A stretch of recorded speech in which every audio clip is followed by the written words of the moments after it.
Do you say yes to God's presence in you?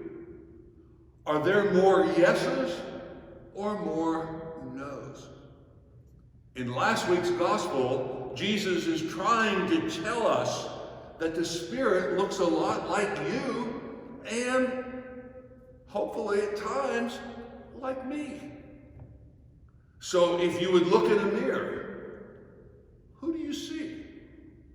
Do you see the best within you? Do you see the Spirit of God in your attitudes, in your values, and in your commitments?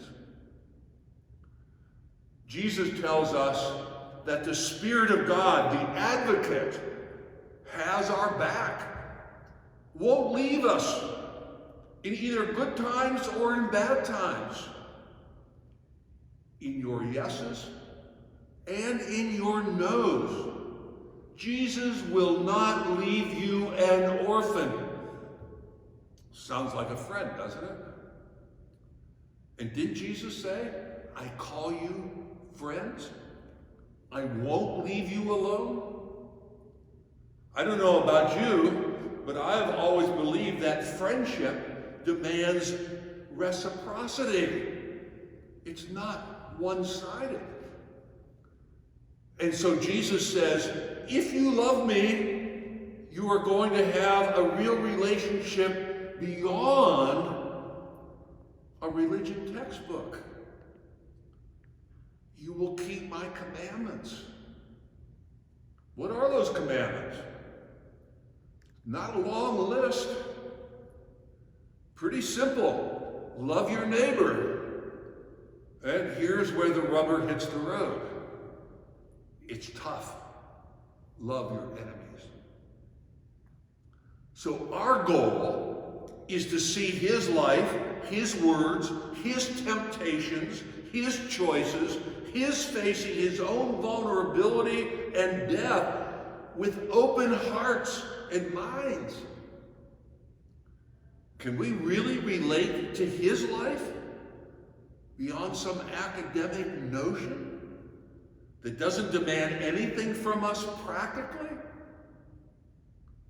So how do we deal practically with the demands that surround our lives today? Do we help people deal practically with their life concerns? Jesus is tangible. His wounds were real. Are we as tangible in the particulars of homelessness, racial hatred, job security, poor schools? Do we respond practically to the issue of social distancing rather than being disturbed at my personal inconvenience or feeling cheated because we are asked to respect the life of our neighbor or put the lives of our first responders first? Are we there with those wounded by sickness and neglect and abuse, poor parenting, terror, violence, and isolation? Do we really see the face of the prisoner, the refugee, the grieving? How can we respond effectively? The first response we make is, let's start a program. God didn't appear just to talk to us about a program. God made God's dwelling with us. Remember the word Emmanuel?